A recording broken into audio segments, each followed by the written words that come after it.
Welcome to another vlog where I read my 25 books for 2025. We left the last video of the series with 17 books to read, and I want to read 3 more now in this video. The first one is Reborn by J.R. Ward, the 10th book in the Black Dagger Brotherhood series.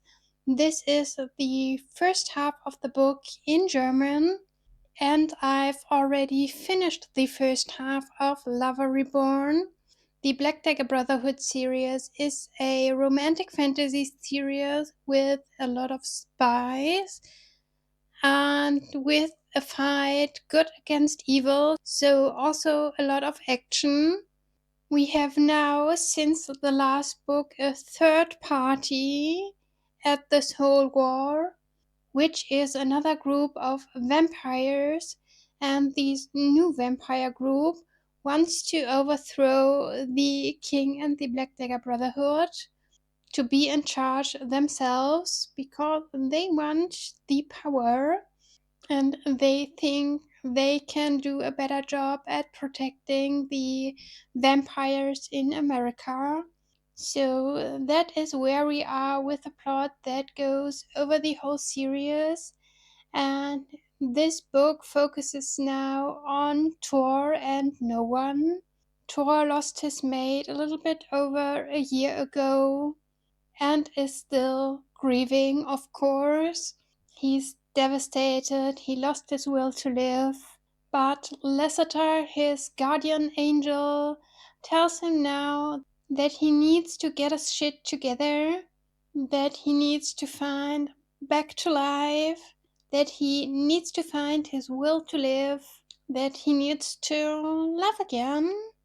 And Lasseter sees no one now as a sign that it's now time to get back to life.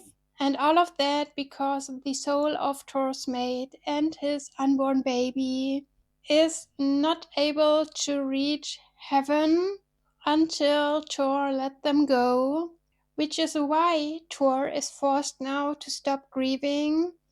And I don't like this. As I've already told you before, this half of the book is a reread.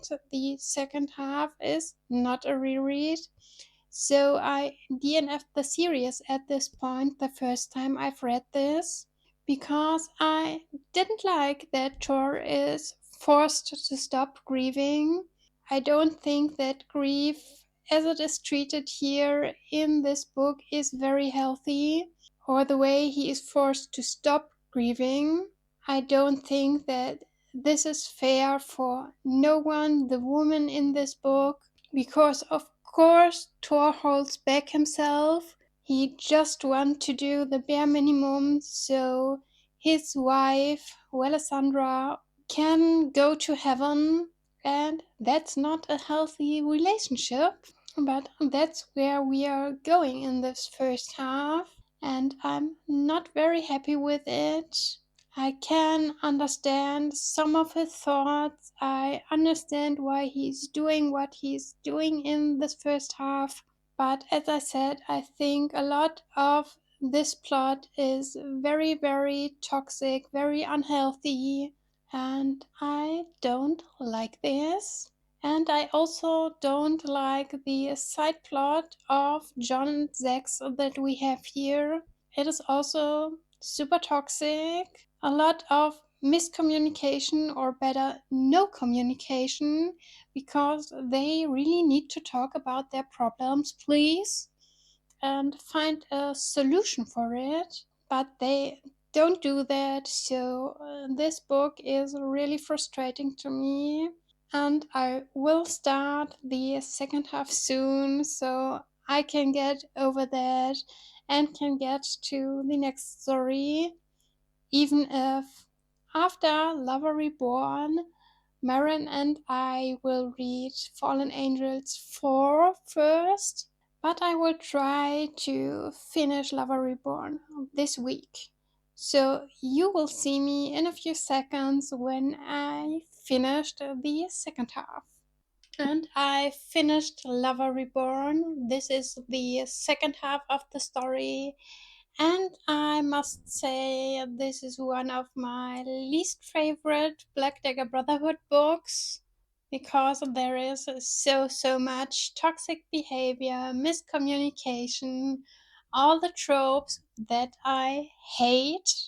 And it didn't got better in the second half of the story. So I am now really glad that I finished it because I want to read the next Black Dagger Brotherhood book, the story of Quinn and Blay. I'm waiting for ages now to read this story. But before I do that, Marin and I will read the fourth book in the Fallen Angel series. And before we do that, we discuss Lover Reborn. I have finished the book now. Marin hasn't even started the book, so I need to wait a little bit to discuss it with her.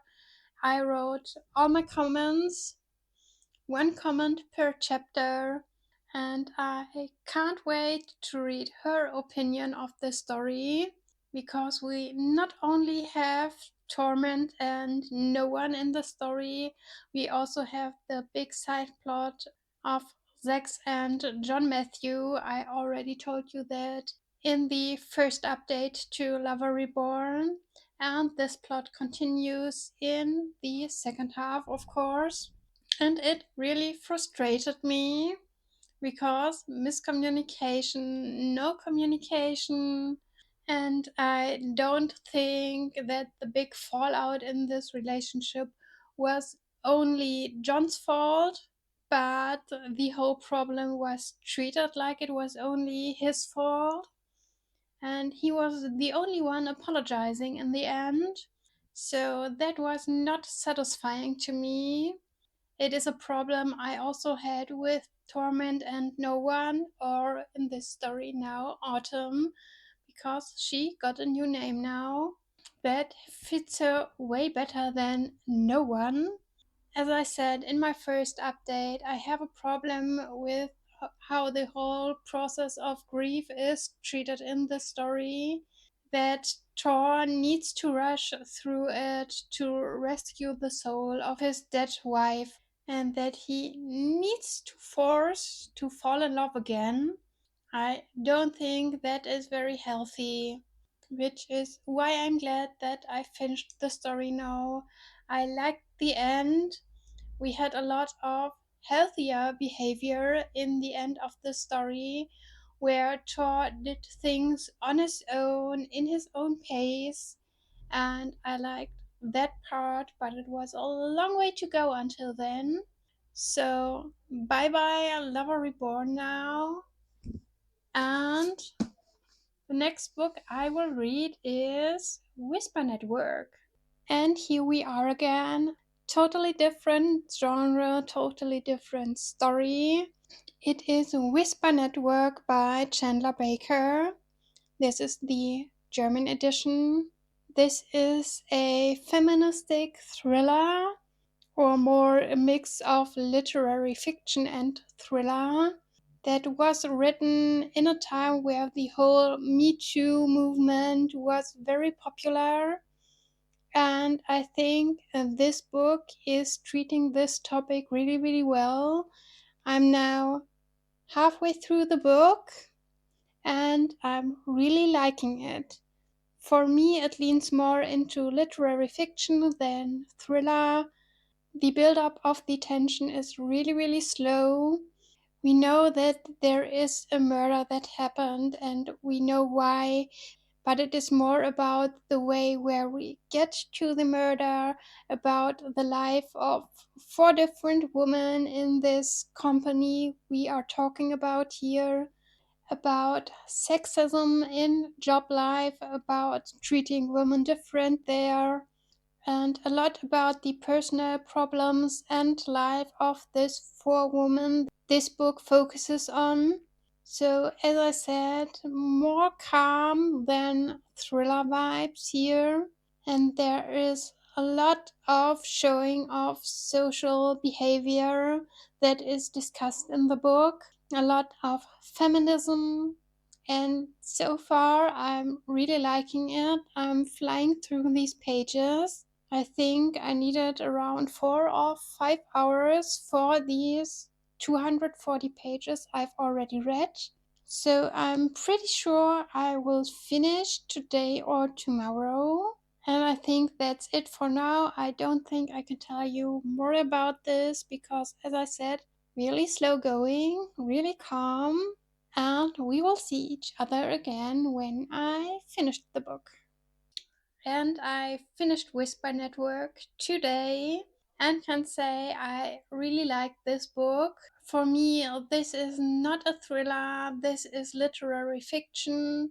And as I said before, it deals a lot with sexism and feminism and how women are treated in the business world. And it covers these topics really, really perfectly. I think it is really important to discuss these topics out in the open because in real life you often get shushed and get told that you shouldn't talk about it, that in the end you are the person that need to suffer through it. And yeah, that's the whole story here. It is about all the things that nobody talks about.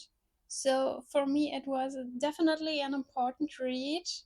And Chanda Baker, the author, had to make some of the things that are discussed in this book on her own, which is super sad. And this is her way to talk about it, to open up, to make people discuss these topics. And I think she really did a great job here. So if you are interested in these topics, this is my recommendation to read Whisper Network. And with that, we are coming now to the last book of this vlog, which is Game Changer by Neil Schusterman. I already started the book. I'm halfway through the story and I'm really liking it. It is magical realism for young adults and deals a lot with especially racism. Our main character is a cis white boy and he starts having accidents on the football field that alternate his reality and changes things.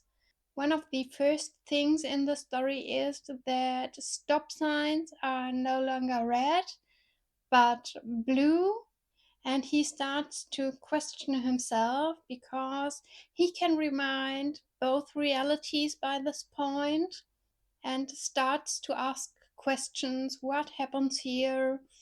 What is going on until the next accident? And the next accident until suddenly all people on his school are white. And before this was a super mixed school. His best friend is black and he no longer knows his best friend Leo in this alternate reality. His whole life changed and he needs to learn now to control these accidents and what happens when he has them on the football field, because every time he tackles someone, things are changing. And things don't change always the good way, because as we're seeing here, we have a lot more racism. We have different schools, different education for black and white now. And Ash wants to try now to reverse some of his decisions that he didn't make intentionally because he hates what he's doing. He doesn't want a world like this, but it is not that easy to change everything back. So, this is now his big task, and I can't wait to read more about it. I'm really intrigued by the story. I really like how racism, especially, is discussed in this book, and that it opened not only Ash's eyes, but also the eyes of the reader. Sexual orientation will also be a topic in this book now. So let's see how this goes. I will try to finish the book today. I have 200 pages left, and I will talk to you after I finished the book. It is the next day, and I can say I really finished Game Changer yesterday, and I really liked the book. As Whisper Network, this was a lot of criticism on today's society, which I really liked. This book was more focused on Black people and racism, but we had also topics like feminism and LGBTQ topics. So, a lot of things that are important in today's society and where we still have a lot of problems that people are not treated equal. So it is important to discuss things like that. And I can only recommend reading Game Changer. And if you have given some authors the prompt to write a book with a critical view on today's society, this book and this book would have both been results on that. Totally different books, but dealing with the same problems. As I said, this is more about racism, Whisper Network more about feminism, and I'm really glad that I've read both of them now. This means that I have read now all 4 books that I wanted to read in this vlog. One of them was a reread, 3 of them from my 25 for 2025 list. And I need to correct myself here. I haven't had 17 books left of this TBR. I had 18 books left. So this means we are now down to 15 books on my 25 for 2025 list. And I can't wait to read them all. I have already made my picks for the next vlog of this series, so stay tuned. You will see them on my next TBR. Please tell me in the comments if you have read any of these books and if you have liked them. Like this video, follow my channel, and I will see you next time. Bye!